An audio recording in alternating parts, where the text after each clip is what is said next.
You're watching ABC4 News, celebrating 75 years. It's St. Patrick's Day, and for many that means a day to wear green. But for one group here in Utah, it's time to dance. ABC4's Sarah Murphy showing us how, in a way, they celebrate all year long. You'll hear it before you see it. The steps, the kicks, and the jumps all make up Irish step dancing. My favorite part is just the power and the energy you get while doing it, being able to just kick and stand. Dancers say a good performer has pointed toes, straight arms, and a big smile. They say that's what makes Irish dance difficult. Technique is crazy important. Posture is a huge part too. It's like you have to be like the perfect technique and posture dancer. These kids work so hard. They are out of breath. It is not twinkling around the stage. They are athletes, big time. And as athletes, they wear uniforms, expensive ones. Dancers say a solo dress can cost anywhere from $1,200 to $4,000. It's a lot, but it's definitely worth it. Like, it's very unique and like all you. With every step, it's competitive. I've competed in Michigan, California, Oregon, Arizona, Nevada. When you first tell people about Irish dancing, they're like, oh, leprechauns. But like, it's a lot more, and it's a lot more intense and competitive than you think it is, and it's a lot of fun. From the preparation to the finished product.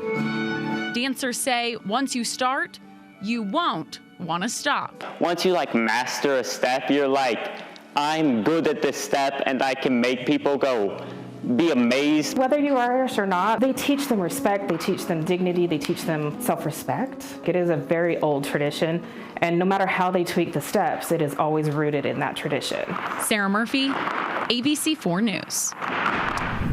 In Salt Lake City, one Irish pub welcoming dozens of Utahns to celebrate the old-fashioned way with a pint of Guinness. Piper Down Irish Pub started prepping for this holiday nearly a year in advance. They began planning today's events March 19th of last year, which is not a lot of time to recover from the day of celebration. On St. Patrick's Day, we start at 10 o'clock in the morning.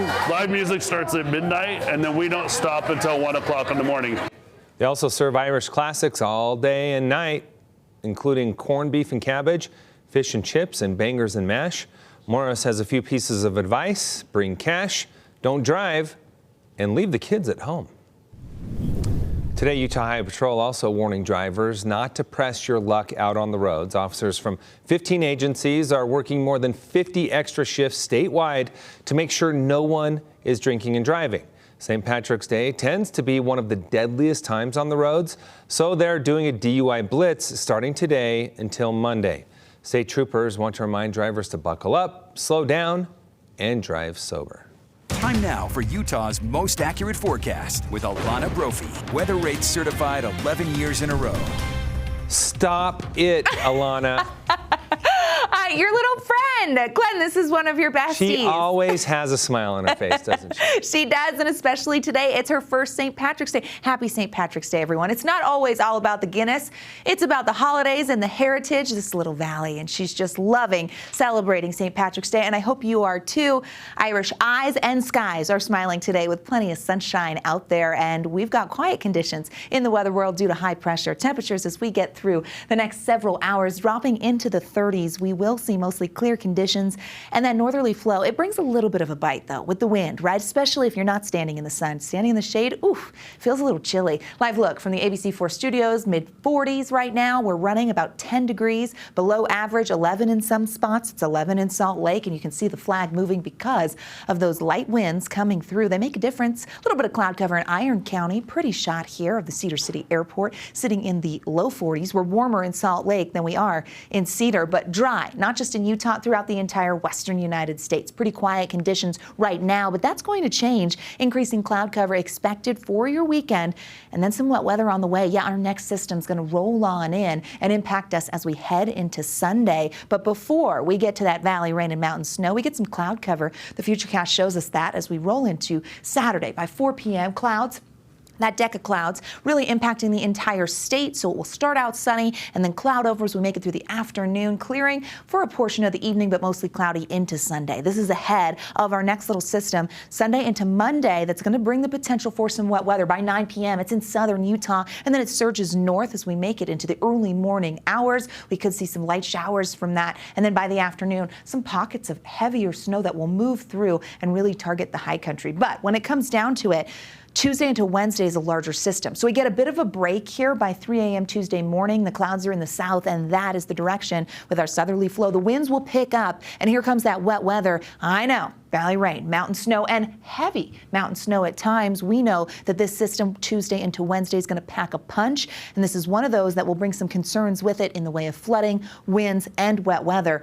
Here we are by Wednesday at 7 a.m. You can see the Salt Lake Valley tapping into it because the timing of the precipitation could allow this to become mixed precipitation or straight sloppy spring snow. Yeah, we start spring on Monday, and we kicking it off with a storm. By Wednesday, we've got the potential for some spring snow. Wednesday, 5 p.m., snow in the mountains, snow on our valley floors at times, depending on where we go with those daytime highs. The areas that will benefit the most as we get through next week. Now, this is through Thursday, so it'll give you an idea, but the Wasatch Mountains, Wasatch Plateau, and look at the southern mountains tapping into heavy snow yet again. That's right now. Now, we're several days out, and we're going to watch as this storm evolves, but just to give you a heads up, a soggy pattern heading into next week. 30s and 40s for those daytime highs, 50s in Moab, 46 in Cedar, getting to 60 in St. George. You don't get to stay there very long, though, because as we roll into Monday, the wet weather shows up, and the temperatures dip back down into the 50s, and we see soggy conditions and the chance of isolated showers all the way through Thursday. And here's the Wasatch Front, similar pattern there,